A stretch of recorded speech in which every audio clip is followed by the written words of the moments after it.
بسم اللہ الرحمن الرحیم اللہم صلی علی محمد وعلی آل محمد وبارک وسلم رب اشرح لی صدری ویسر لی امری واحلل عقدۃ من لسانی یفقہوا قولی واجعل لی وزیرا من اہلی آمین یا رب العالمین۔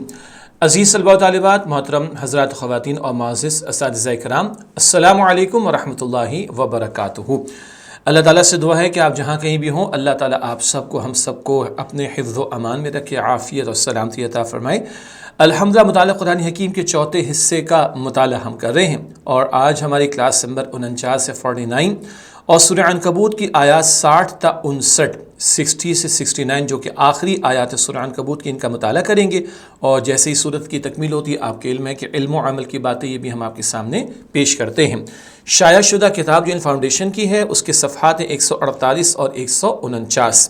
تو آج ہماری کلاس نمبر 49 سورہ عنکبوت کی آخری آیات 60 سے 69۔ آئیے ہم بات کو آگے بڑھاتے ہیں، اور ہمیشہ کی طرح سب سے پہلے مقاصد مطالعہ آپ کے سامنے رکھتے ہیں۔ مطالعے کے مقاصد میں کہنے لگا تھا، لیکن ٹائٹل ہمارا ہوتا ہے، ہیڈنگ ہماری ہوتی ہے مقاصد مطالعہ۔ مندرجہ ذیل باتیں معلوم ہو جائیں۔ پہلی بات، ہجرت کرنے والوں کو ایک بڑا اندیشہ کیا ہوتا ہے؟ ہجرت کا ذکر پہلے بھی آیا، کیا باتیں کچھ خوف دلا دیتی ہیں، رکاوٹ بنتی ہیں، ان کا ذکر کر کے ان کا حل بتایا جا رہا ہے۔ نمبر 2، دنیا میں بعض لوگوں کو کم اور بعض لوگوں کو زیادہ رزق دینے کی کیا حکمت ہے؟ بڑا اہم سوال ہے۔ کچھ لوگ بہت امیر، کچھ لوگ بہت غریب، کسی کے پاس زیادہ مال و دولت، کسی کے پاس کم، کیوں ہے ایسا؟ اس کا بھی جواب انشاءاللہ ہم سمجھیں گے۔ نمبر 3، سورۃ العنکبوت میں دنیا کی حقیقت کو کس طرح بیان کیا گیا؟ دنیا ہے تو صحیح، مگر کیسی ہے؟ کیا اصل ہے؟ نہیں، اس پر آگے بات ہوگی انشاءاللہ۔ اصل زندگی آپ اور ہم جانتے اور مانتے ہیں وہ آخرت کی ہے۔ نمبر 4، سورۃ العنکبوت میں ہدایت حاصل کرنے کا یقینی ذریعہ کیا بیان کیا گیا ہے؟ ہدایت تو ہم سب کی ضرورت ہے، یقینی ذریعہ کیا ہے ہدایت کو حاصل کرنے کا؟ یہ بات بھی سورہ عنکبوت کے مطالعے کے آخر میں انشاءاللہ ہم سمجھیں گے۔ اب آئیے آج کی زیر مطالعہ آیات کا ترجمہ پہلے آپ کے سامنے رکھتے ہیں۔ سورہ عنکبوت آیات 60 تا 62 آپ کے ہمارے سامنے اسکرین پر۔ اعوذ باللہ من الشیطان الرجیم، بسم اللہ الرحمن الرحیم۔ وَكَأَيٍّ مِّن دَابَّةٍ، اور کتنے ہی جانور ایسے ہیں، لا تحمل رزقها، جو اپنا رزق اٹھائے نہیں پھرتے۔ یہاں بھی جو ہم ملا دیتے ہیں تھوڑا سا، تاکہ ملانے کی ترتیب ہمیں پتہ ہو۔ مراد ہے کہ پڑھنے کی مستقل ترتیب کیا ہوگی؟ وَكَأَيٍّ مِّن دَابَّةٍ لَا تَحْمِلُ رِزْقَهَا۔ اگلے الفاظ ہیں، اللہ یرزقها وَإِيَّاكُمْ، اللہ ہی انہیں رزق عطا فرماتا ہے اور تمہیں بھی۔ وَهُوَ السَّمِيعُ الْعَلِيمُ، اور وہ خوب سننے والا، خوب جاننے والا ہے۔ وَلَئِن سَأَلْتَهُمْ، اور اگر آپ ان سے پوچھیں، مَن خَلَقَ السَّمَاوَاتِ وَالْأَرْضَ، کہ آسمانوں اور زمینوں کو کس نے پیدا فرمایا؟ وَسَخَّرَ الشَّمْسَ وَالْقَمَرَ، اور سورج اور چاند کو کس نے مسخر کیا؟ لَيَقُولُنَّ اللَّهُ، تو وہ ضرور کہیں گے اللہ نے۔ فَأَنَّا يُؤْفَكُونَ، تو پھر یہ کہاں بھٹکتے پھرتے ہیں؟ اللہ يَبْسُطُ الرِّزْقَ، اللہ ہی رزق کشادہ فرماتا ہے، لِمَن يَشَاءُ مِنْ عِبَادِهِ، اپنے بندوں میں سے جس کے لیے چاہے، وَيَقْدِرُ لَهُ، اور جس کے لیے چاہے تنگ کر دیتا ہے۔ إِنَّ اللَّهَ بِكُلِّ شَيْءٍ عَلِيمٌ، بے شک اللہ ہر چیز کو خوب جاننے والا ہے۔ اگلی آیات سورہ عنکبوت آیات 63 تا 65۔ وَلَئِن سَأَلْتَهُمْ، اور اگر آپ ان سے پوچھیں، مَن نَزَّلَ مِنَ السَّمَاءِ مَاءً، کہ کس نے آسمان سے پانی نازل فرمایا، فَأَحْيَا بِهِ الْأَرْضَ مِن بَعْدِ مَوْتِهَا، پھر اس سے زمین کو اس کے مردہ ہونے کے بعد کس نے زندہ فرمایا؟ لَيَقُولُنَّ اللَّهُ، تو وہ ضرور کہیں گے اللہ نے۔ قُلِ الْحَمْدُ لِلَّهِ، آپ صلی اللہ علیہ وآلہ وسلم فرما دیجئے تمام تعریفیں اللہ کے لیے ہیں۔ بل اکثرهم لا يعقلون، مگر اکثر لوگ نہیں سمجھتے۔ وما هذه الحیات الدنیا الا لہو ولعب، اور یہ دنیا کی زندگی تو صرف کھیل اور تماشا ہے۔ وان الدار الاخرۃ لہی الحیوان، اور بے شک آخرت کا گھر ہی اصل زندگی ہے۔ لو كانوا يعلمون، کاش کہ وہ جانتے۔ فاذا رکبوا فی الفلک، تو جب وہ کشتی میں سوار ہوتے ہیں، دعوا اللہ، تو صرف اللہ ہی کو پکارتے ہیں، مخلصین لہ الدین، اس کے لیے دین کو خالص کرتے ہوئے، فلما نجاہم الی البر، تو جب وہ انہیں خشکی کی طرف نجات عطا فرماتا ہے، اذا ہم یشرکون، تو اسی وقت وہ شرک کرنے لگتے ہیں۔ اگلی آیات سورۃ العنکبوت آیات 66 تا 69، جو کہ آخری آیات سورۃ العنکبوت کی، لیکفروا بما آتیناہم، تاکہ اس نعمت کی ناشکری کریں جو ہم نے انہیں عطا فرمائی، ولیتمتعوا، اور فائدے اٹھاتے رہیں، فسوف یعلمون، تو وہ عنقریب اپنا انجام جان لیں گے۔ اولم یروا، کیا انہوں نے نہیں دیکھا، انا جعلنا حرما آمنا، کہ بے شک ہم نے حرم کعبہ کو امن کی جگہ بنا دیا، وَيُتَخَطَّفُ النَّاسُ مِنْ حَوْلِهِمْ، اور لوگ ان کے آس پاس سے اچک لیے جاتے ہیں۔ أَفَبِالْبَاطِلِ يُؤْمِنُونَ، کیا یہ لوگ باطل پر ایمان رکھتے ہیں، وَبِنِعْمَةِ اللَّهِ يَكْفُرُونَ، اور اللہ کی نعمت کی ناشکری کرتے ہیں۔ وَمَنْ أَظْلَمُ، اور اس سے بڑا ظالم کون ہوگا، مِمَّنِ افْتَرَى عَلَى اللَّهِ كَذِبًا، جو اللہ پر جھوٹ باندھے، او کذب بالحق، یا حق کو جھٹلائے، لما جاءہ، جب وہ اس کے پاس آ جائے۔ الیس فی جہنم مثوی للکافرین، کیا جہنم میں کافروں کا ٹھکانہ نہیں ہے؟ یقیناً ہے۔ والذین جاہدوا فینا، اور جن لوگوں نے ہمارے راستے کے لیے کوشش کی، لنہدینہم سبلنا، ہم ان کو ضرور اپنے راستے دکھا دیں گے۔ وَإِنَّ اللَّهَ لَمَعَ الْمُحْسِنِينَ، اور یقیناً اللہ نیک لوگوں کے ساتھ ہے۔ یہ سورہ عنکبوت کی آیات کا ترجمہ جن کا آج ہم مطالعہ کر رہے ہیں۔ اب آئیے ان آیات کی تشریح کی طرف چلتے ہیں۔ سب سے پہلے سورۃ العنکبوت آیت نمبر 60، وَكَأَيٍّ مِّن دَابَّةٍ لَّا تَحْمِلُ رِزْقَهَا اللَّهُ يَرْزُقُهَا وَإِيَّاكُمْ وَهُوَ السَّمِيعُ الْعَلِيمُ۔ یہاں پہ ایک نقطہ نوٹ کر لیں، رزقها، اگر اس پر وقف کرتے تو پڑھیں گے اللہ یرزقها، اور وقف نہ کریں، نہ رکے تو ملا کر پڑھیں گے جیسے کہ ہم نے پڑھا، وَكَأَيٍّ مِّن دَابَّةٍ لَّا تَحْمِلُ رِزْقَهَا اللَّهُ يَرْزُقُهَا وَإِيَّاكُمْ وَهُوَ السَّمِيعُ الْعَلِيمُ، اور کتنی جانور ایسے ہیں جو اپنا رزق اٹھائے نہیں پھرتے، اللہ ہی انہیں رزق عطا فرماتا ہے، اور تمہیں بھی، اور وہ خوب سننے والا، خوب جاننے والا ہے۔ اس آیت کی تشریح، ہجرت کرنے والوں کے اندیشے کا بیان۔ جو لوگ اپنا گھر بار، تجارت، کاروبار چھوڑ کر دوسری جگہ ہجرت کرتے ہیں، انہیں اندیشہ ہوتا ہے کہ اب رزق کہاں سے آئے گا، اور روزگار، ضروریات کیسے پوری ہوں گی۔ بہرحال انسان سوچتا تو ہے نا، اللہ کی راہ میں نکل پڑوں گا، انسان کمزور بھی تو ہے، تو کھانے کا کیا ہوگا، پینے کا کیا ہوگا، رہنے کا کیا ہوگا، ضروریات کا کیا ہوگا، ایک خیال آتا ہے۔ حصول رزق کے اندیشے کا جواب اس آیت میں بیان کیا گیا ہے کہ کتنے ہی جانور ایسے ہیں جو اپنا رزق اٹھائے نہیں پھرتے، اللہ سبحانہ و تعالیٰ ہی انہیں رزق عطا فرماتا ہے۔ ہمیں خواہ مخواہ پریشان نہیں ہونا چاہیے، بلکہ اللہ سبحانہ و تعالیٰ پر مکمل بھروسہ کرنا چاہیے، جو ہمیں بھی رزق دیتا ہے اور انہیں بھی۔ ایک حدیث پاک میں نبی کریم صلی اللہ علیہ وآلہ وسلم نے فرمایا، اگر تم بھی اللہ سبحانہ و تعالیٰ پر ایسا توکل کرو جیسا کرنے کا حق ہے، تو تمہیں بھی اس طرح رزق دیا جائے گا جیسے پرندوں کو دیا جاتا ہے۔ وہ صبح کو بھوکے جاتے ہیں اور شام کو پیٹ بھر کر آتے ہیں۔ یہ جامع ترمذی شریف کی روایت ہے۔ اللہ تعالیٰ یہ یقین ہم سب کو عطا فرمائے، ہجرت کے حوالے سے بھی یقین عطا فرمائے اور ویسے بھی، ورنہ بہت سے لوگ پریشان ہو کر حرام میں مبتلا ہو جاتے ہیں، پریشان ہوتے ہیں کہاں سے ورنہ کھائیں گے، استغفر اللہ۔ اللہ جو پرندوں جانوروں کو عطا کرنے پر قادر ہے، وہ انسانوں کو بھی عطا کرنے پر قادر ہے۔ اللہ سبحانہ و تعالیٰ کی شان کا بیان، وہ اللہ سبحانہ و تعالیٰ اپنے بندوں کی فریادیں سننے والا ہے اور ان کی حال سے خوب واقف ہے۔ اللہ نے ہمیں پیدا کیا، ہماری ضروریات کو جانتا ہے اور وہی قبول فرمانے والا ہے۔ وہ ہم سے خوب واقف ہے اور وہ ہماری ضروریات کو پورا کرنے پر پوری قدرت رکھتا ہے۔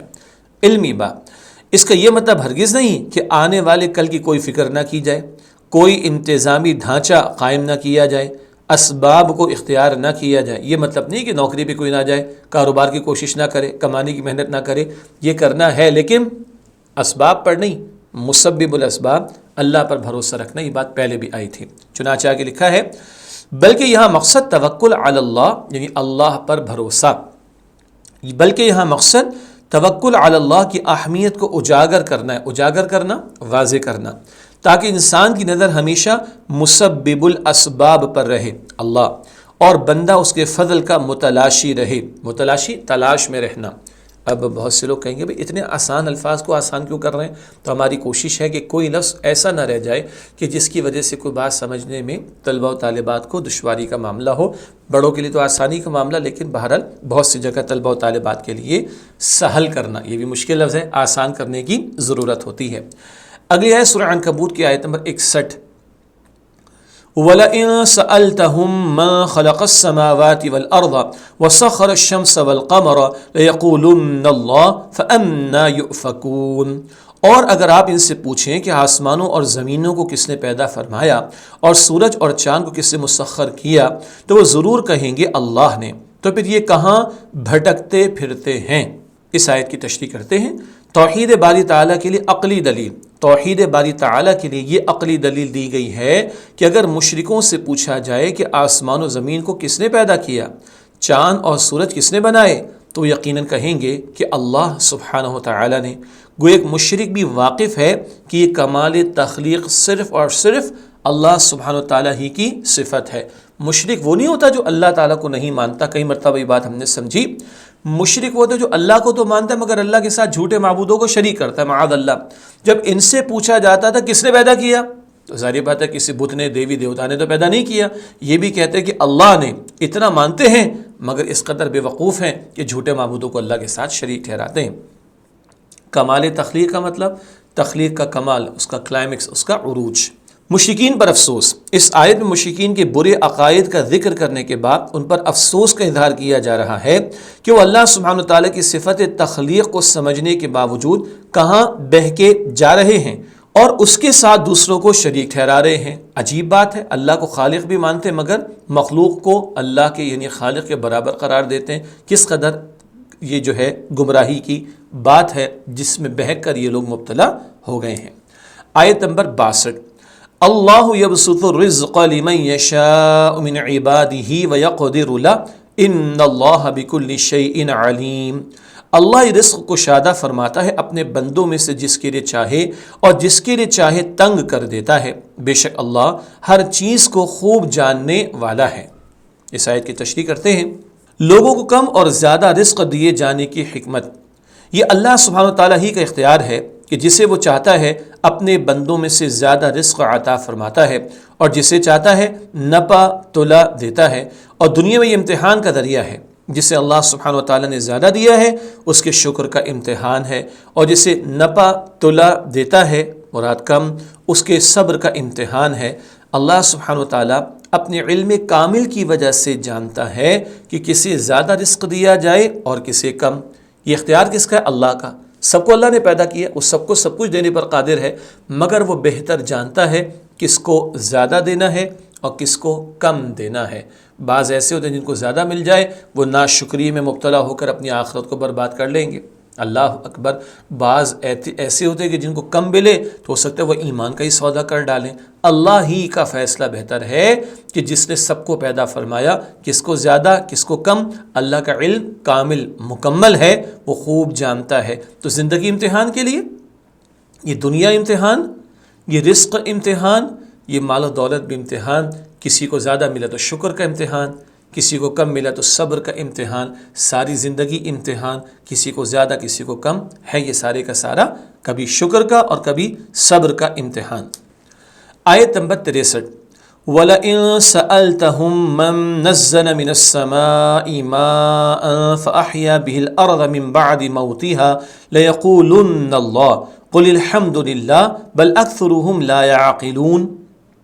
اور اگر آپ ان سے پوچھیں کہ کس نے آسمان سے پانی نازل فرمایا پھر اس سے زمین کو اس کے مردہ ہونے کے بعد کس نے زندہ فرمایا، تو وہ ضرور کہیں گے اللہ نے۔ آپ صلی اللہ علیہ وآلہ وسلم فرما دیجئے تمام تعریفیں اللہ کے لیے ہیں مگر اکثر لوگ نہیں سمجھتے۔ یہ آیت نمبر 63 کا ترجمہ، اس کی تشریح۔ قدرت باری تعالیٰ کی مثال، اللہ سبحانہ و تعالیٰ ہی آسمان سے بارش کی شکل میں پانی نازل فرماتا ہے جس سے مردہ زمین آباد ہوتی ہے۔ یہ اللہ سبحانہ و تعالیٰ کی بہت بڑی قدرت ہے۔ اگلا نقطہ مشرکین کا طرز عمل. مشرکین اللہ سبحانہ و تعالیٰ کی اس قدرت کو مانتے ہیں مگر پھر بھی ایمان نہیں لاتے. اس کی وجہ یہ بیان کی گئی ہے کہ ان میں سے اکثر لوگ اپنی عقل کا استعمال نہیں کرتے. اللہ کو مان رہے مگر اللہ کی نہیں مان رہے، جھوٹے معبودوں کو اختیار کر رکھا ہے اور اپنی عقل کو صحیح بات کی سمجھ کے لیے استعمال نہیں کر رہے. آیت نمبر 64 وَمَا هَذِهِ الْحَيَاةُ الدُّنْيَا إِلَّا لَهْوٌ وَلَعِبٌ وَإِنَّ الدَّارَ الْآخِرَةَ لَهِيَ الْحَيَوَانُ لَوْ كَانُوا يَعْلَمُونَ. اور یہ دنیا کی زندگی تو صرف کھیل اور تماشا ہے، اور بے شک آخرت کا گھر ہی اصل زندگی ہے، کاش کہ وہ جانتے. اس آیت کی تشریح، لہو سے مراد دنیا کی زندگی کے لیے لہو کا استعمال ہوا لفظ. کیا مطلب ہے لہو کا؟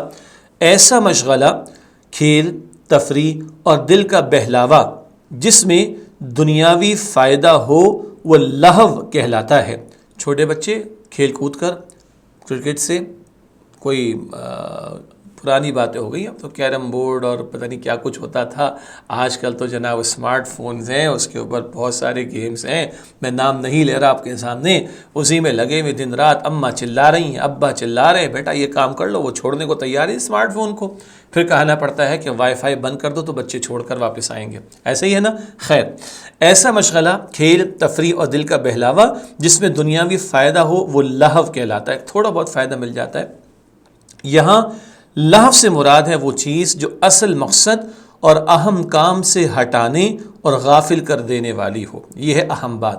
وہ شے کہ جو ہمیں غافل کر دے، اصل مقصد سے دور کر دے، اصل کام سے دور کر دے، ذمہ داریوں سے دور کر دے. کوئی بھی ہو، وہ کھیل کود ہو، کھیل تماشا ہو، وہ اسپورٹس ہو، وہ فلم ڈرامے ہوں، وہ گپ شپ کی بات ہو، وہ راتوں کو خواہ مخواہ جاگنا ہو، محلے کے لڑکے بیٹھ کے گپ شپ میں لگے ہوئے پوری رات، اور جناب وہ سیر سپاٹے ہو رہے. سیر کو جانا کوئی مسئلہ نہیں ہے، لیکن سیر سپاٹوں میں وقت کو برباد کرنا اور کوئی مقصد اس کا نہ ہو، یہ ساری چیزیں جو غافل کر دینے والی وہ لہو ہیں. دنیا کے وہ تمام مشاغل جو آخرت سے غافل کر دینے والے ہوں لہو ہیں، خواہ وہ عیش و عشرت کے لیے ہوں یا جاہ و منصب کے حصول یا قوم کو دنیا پرستی میں مبتلا رکھنے کے لیے ہوں. عیش و عشرت کا معاملہ ہو، کوئی منصب اور جاہ کہتے ہیں مقام مل جانا، منصب مل جانا، یا قوم کو دنیا پرستی میں مبتلا رکھنے کے لیے ہوں، قوم کو کھیل تماشے میں لگا کر. فرعون نبی یاد ہے نا آپ کو؟ فرعون نے کہا حامان بڑی اونچی سی عمارت بنا، میں جا کے موسیٰ کے رب کو تو دیکھوں. نہ آسمان تک عمارت بنا، نہ عمارت بننی ہے، نہ فرعون نے حرکت کرنی ہے، بس قوم کو اس دھندے کے اندر لگا کے اچھا جی واٹ نیکسٹ، اپڈیٹ آئی کہ نہیں آئی، بریکنگ نیوز آئی کہ نہیں آئی. استغفر اللہ. ان چکروں میں لگا کر اصل زندگی سے، اصل مقصد سے، اصل کام سے، ذمہ داریوں سے دور کر دینا، یہ آج بہت زیادہ ہمارے معاشروں میں ہو رہا ہے. جیسے کہ فرمایا گیا، اور بعض لوگ ایسے بھی ہیں جو کھیل تماشے کی باتیں خریدتے ہیں تاکہ علم کے بغیر اللہ سبحانہ و تعالیٰ کے راستے سے گمراہ کریں. سورہ لقمان کی آیت نمبر 6 میں ذکر آیا. ایسے لوگ کھیل تماشے کی باتوں میں لوگوں کو لگا کر قرآن کریم سے، وحی کی تعلیم سے، حق کی بات سے دور کر دیتے ہیں. اللہ ایسی باتوں اور حرکتوں سے ہم سب کی حفاظت فرمائے. اگلا لفظ آیا لعب. لعب کا معنی ہے عبث. اب آپ کہیں گے عبث کیا ہوتا ہے؟ اگلا لفظ پڑھ لیں بیکار، اگلا لفظ پڑھ لیں بے مقصد کام، کھیل کود وغیرہ. تو لہو لعب، لعب کیا ہے؟ ہر وہ کام جو بے مقصد ہو، بیکار ہو، جس کا کوئی فائدہ نہ ہو، وہ لعب ہے. یعنی ایسا مشغلہ جس میں دنیا اور آخرت کا کوئی فائدہ نہ ہو وہ لعب کہلاتا ہے. اس کی مثال ایسے ہی ہے جیسے چھوٹے بچوں کو بہلانے کی چیزیں. اب یہ تو بنیادی بات آ گئی، کھیل کود تماشے جس میں پھنس کر، جس میں مبتلا ہو کر آدمی آخرت کو، اصل زندگی کو بھلا دے، یہ نقطہ تو آ گیا. اب دنیا کی حقیقت کے بارے میں کچھ سمجھتے ہیں. دنیا کی حقیقت اور بے ثباتی. بے ثباتی کا مطلب یہ ہمیشہ کے لیے نہیں ہے.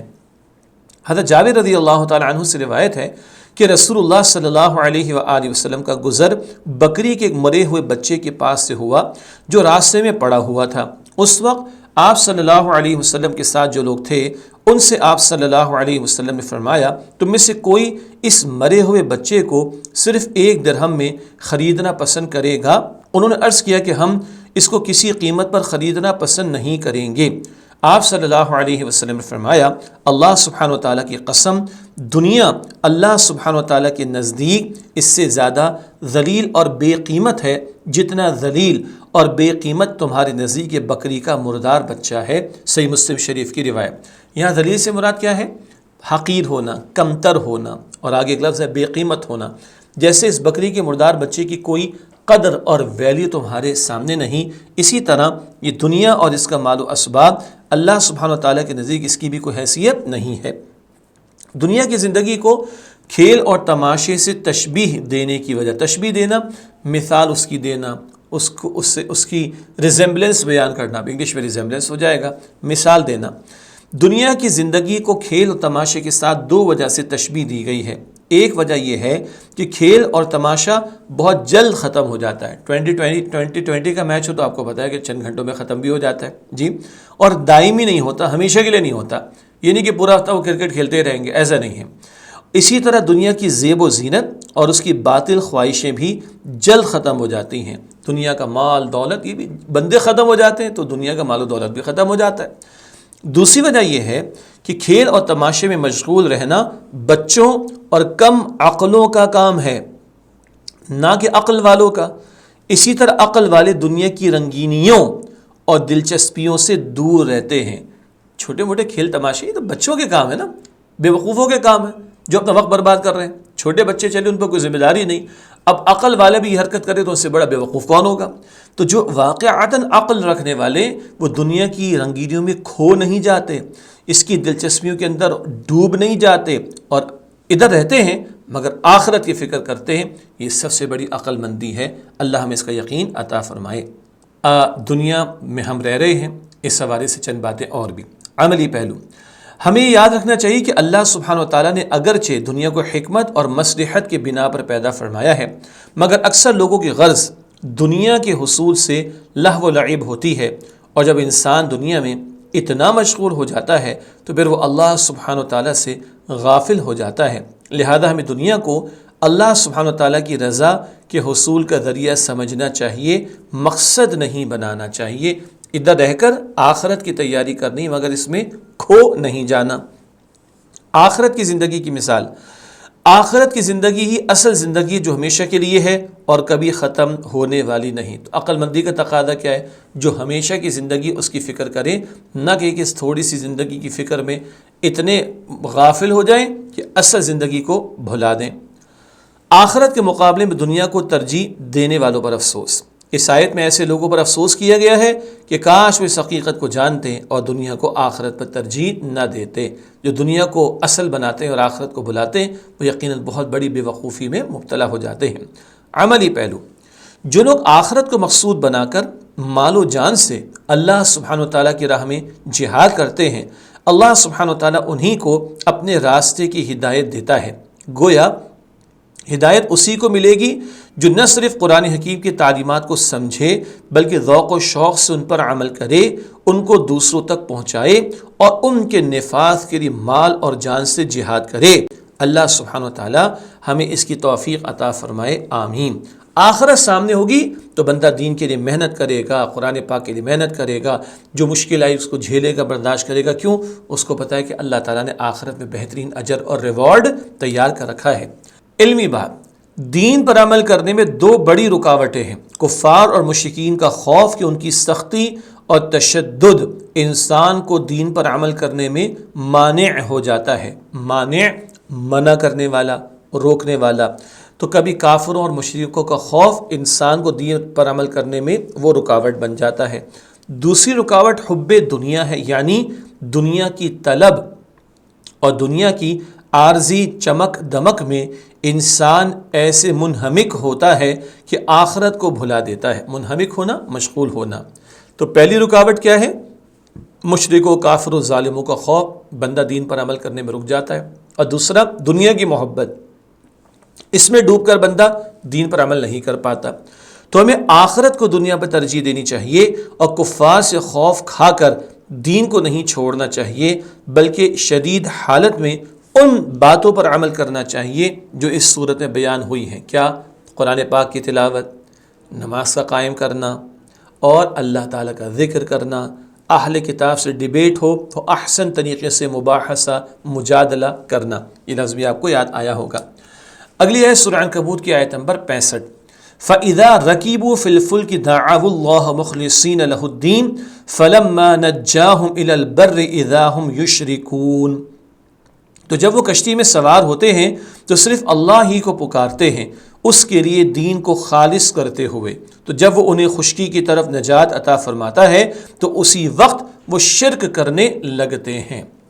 اس آیت کی تشریح، حقیقی قدرت و اختیار کا مالک کون ہے؟ اللہ سبحانہ و تعالیٰ۔ حقیقی قدرت و اختیار رکھنے والا صرف اور صرف اللہ ہے۔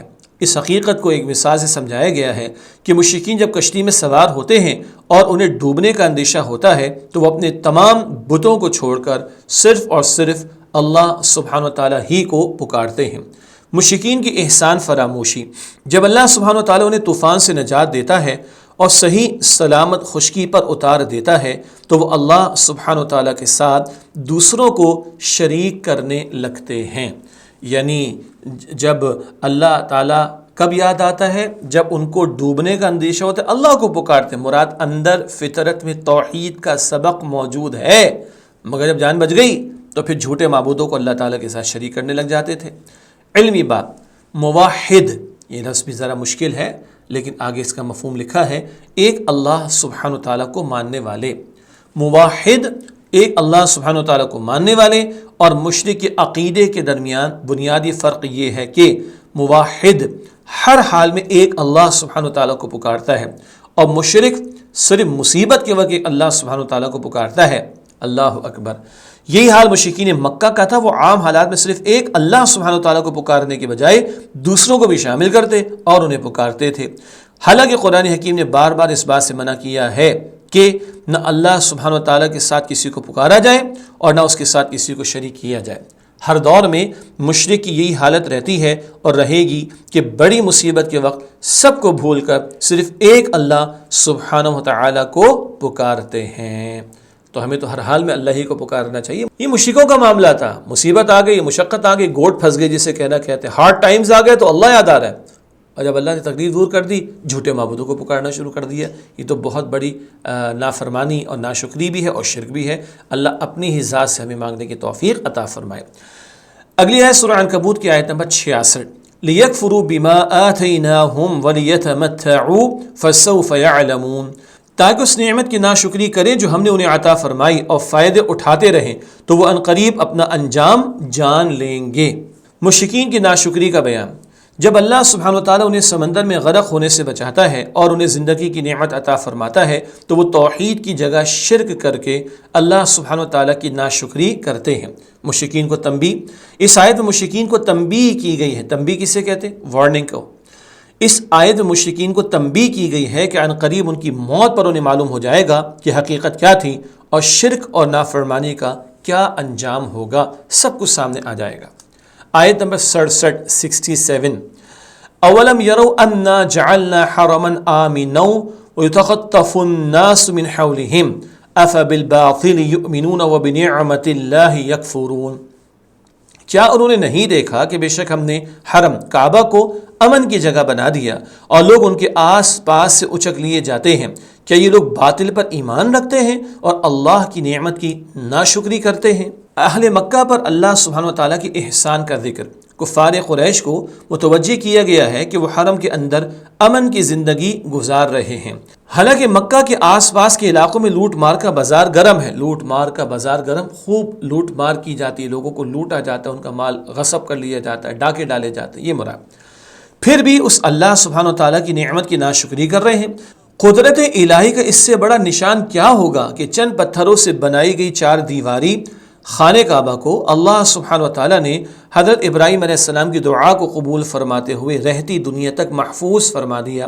اگرچہ 5000 برس کے اندر زمانے کی تبدیلیوں نے لاکھوں بلند و بالا عمارتوں کو ریت کا ڈھیر بنا دیا، مگر خانہ کعبہ اپنی جگہ پر قائم ہے اور اس وقت تک قائم رہے گا جب تک اللہ سبحانہ وتعالیٰ چاہے گا۔ کس قدر بڑی بات ہے، معجزے والی، ہزاروں برس گزر چکے ہیں اور آج بھی خانہ کعبہ کھڑا ہے، وہ عمارت کھڑی ہے۔ کس قدر اللہ تعالیٰ کی قدرت کی نشانی جو عربوں کو سمجھایا جا رہا ہے۔ آیت نمبر 68 وَمَنْ أَظْلَمُ مِمَّنِ افْتَرَى عَلَى اللَّهِ كَذِبًا أَوْ كَذَّبَ بِالْحَقِّ لَمَّا جَاءَهُ الیس فی جہنم مثوی للکافرین، اور اس سے بڑا ظالم کون ہوگا جو اللہ پر جھوٹ باندھے یا حق کو جھٹلائے جب وہ اس کے پاس آ جائے؟ کیا جہنم میں کافروں کا ٹھکانہ نہیں ہے؟ یقیناً ہے۔ اس آیت کی تشریح کرتے ہیں، سب سے بڑا ظالم وہ ہے جو اللہ سبحانہ وتعالیٰ پر جھوٹ باندھے، حق کو جھٹلائے اور اللہ سبحانہ وتعالیٰ کے ساتھ شرک کرے۔ حق کو جھٹلانے سے مراد ہے قرآن حکیم کا انکار کرنا اور رسول اللہ صلی اللہ علیہ وسلم کا انکار کرنا، جو عملاً بھی ہوتا ہے اور قولاً بھی۔ ایسے لوگوں کا ٹھکانہ جہنم ہے۔ قول سے انکار کیا ہے؟ کوئی اللہ تعالیٰ کو نہ مانے، قرآن پاک کو نہ مانے، نبی اکرم علیہ السلام کو نہ مانے۔ اور عمل سے انکار کیا ہوتا ہے؟ مانتے تو ہیں اللہ کو اور اللہ کے نبی علیہ السلام کو، مگر اللہ تعالیٰ کے حکم کی خلاف ورزی کرتے ہیں، اللہ کے نبی کریم علیہ السلام کے حکم کی خلاف ورزی کرتے ہیں۔ یہ عمل سے انکار ہے۔ اللہ ہمیں ہر طرح کے انکار کی روش سے محفوظ فرمائے۔ آخری آیت سورہ عنکبوت کی آخری آیت نمبر 69 والذین جاہدوا فینا لنہدینہم سبلنا وان اللہ لمع المحسنین، اور جن لوگوں نے ہمارے راستے کے لیے کوشش کی ہم ان کو ضرور اپنے راستے دکھا دیں گے، اور یقیناً اللہ نیک لوگوں کے ساتھ ہے۔ یہ آیت نمبر 69 کا ترجمہ ہوا، جو کہ آخری آیت بھی اس کی تشریح کرتے ہیں۔ پہلی بات، ہدایت حاصل کرنے کا یقینی ذریعہ، بہت اہم نقطہ، ہم سب ہدایت کے محتاج ہیں۔ ہدایت حاصل کرنے کا یقینی ذریعہ ہے اللہ سبحانہ وتعالیٰ کی راہ میں جہاد اور جد و جہد کرنا، جس کا آغاز اپنے نفس کو اللہ سبحانہ وتعالیٰ کی مرضی کا پابند بنانے سے ہوتا ہے۔ جہاد یہاں سے شروع ہوگا، جہد، کوشش، محنت، نفس کی نہیں ماننی، اللہ تعالیٰ کی ماننی ہے، اور نفس کو اللہ تعالیٰ کی مرضی کا پابند بنانے کی کوشش کرنی، یہ جہاد کا آغاز ہے۔ اور جس کی انتہا، آخری حد کیا ہے، کلائمیکس کیا ہے، عروج کیا ہے جہاد کا، اور جس کی انتہا اللہ سبحانہ وتعالیٰ کے دشمنوں سے میدان جہاد میں مقابلہ کرنے پر ہوتی ہے۔ جو لوگ اللہ سبحانہ وتعالیٰ کی راہ میں جہاد کرنے والے ہیں، ان کے لیے اللہ سبحانہ وتعالیٰ اپنی طرف آنے کے راستے کھول دیتا ہے اور انہیں ہدایت عطا فرماتا ہے۔ اللہ تعالیٰ ہم سب کو بھی مزید ہدایت عطا فرمائے اور مستقل جہاد والی روش اور اس پر جہاد کے عمل پر عمل پیرا ہونے کی توفیق عطا فرمائے۔ عملی پہلو، ہدایت کے حصول اور اس پر کاربند رہنے کے لیے مسلسل محنت کی ضرورت ہے، اور اس محنت کا عنوان جہاد فی سبیل اللہ ہے۔ اللہ کی راہ میں مستقل جہاد اور محنت، یہ ہدایت کے حاصل کرنے کے لیے مستقل محنت ضروری ہے۔ عملی پہلو، معمولی سے معمولی محبت کی راہ بھی طویل ہوتی ہے اور کٹھن بھی۔ قدم قدم پر مشکلات سے واسطہ پڑتا ہے۔ جو ان راستوں سے آشنا ہیں وہ ہر نئے مسافر کو اس راستے کی مشکلات پر شکایت کرتے یا روتے دھوتے دیکھ کر ہمیشہ نصیحت کرتے ہیں کہ یہ راستہ صبر و استقامت کا راستہ ہے، شکایت کا راستہ نہیں۔ بھائی کسی کو اقتدار میں آ کر حکمراں بننے سے محبت ہوتی ہے تو اس راہ میں بڑی مشقتیں، بیچارہ روتا بھی ہے۔ کسی کو کوئی بہت بڑی کوالیفیکیشن حاصل کرنی ہے تو دن رات اس کو پڑھائی کرنی پڑتی، مشقتیں آتی، کچھ اور محبتیں بھی ہوتی۔ تو معمولی سی محبت کی جو راہ ہے نا، جس پر چل کر وہ محبت کی جاتی ہے، وہ دشوار بھی ہوتی ہے، کٹھن بھی ہوتی ہے، طویل بھی ہوتی ہے۔ اور جب کوئی نیا بندہ اس پر چلتا ہے تو باقی لوگ دیکھ کر اس کا رونا دھونا دیکھ کر کہتے ہیں بھائی اس میں بڑا صبر کرنا ہوگا تمہیں۔ یہ تو عام محبت کی بات ہو گئی۔ اور جو آدمی اللہ سبحانہ وتعالیٰ سے محبت کا دعویٰ کرتا ہے وہ جان لے کہ یہ محبت سب سے پاکیزہ محبت ہے اور اس کا راستہ سب سے کٹھن راستہ ہے۔ اس راستے کی مشکلات سب راہوں سے زیادہ شدید اور سب سے زیادہ جان لیوا ہیں۔ اللہ اکبر!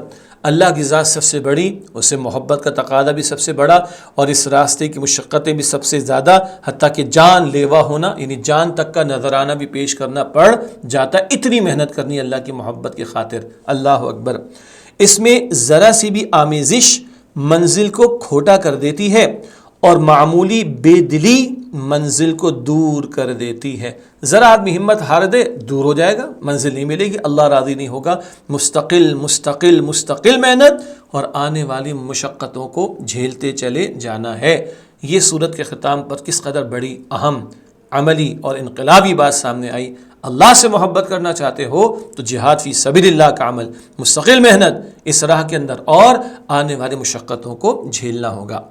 جی ناظرین کرام اور عزیز طلباء و طالبات، الحمدللہ سورہ عنکبوت کا مطالعہ تو ہوا مکمل، اور آپ کے علم ہے کہ ہمیشہ ایک سورت کی تکمیل کے بعد آخر میں ہم رکھتے ہیں علم و عمل کی باتیں۔ یہ اہم نکتے ہوتے کچھ علم سے متعلق اور کچھ عمل سے متعلق جو آیات قرآنی کی روشنی میں ہم آپ کے سامنے پیش کرتے ہیں۔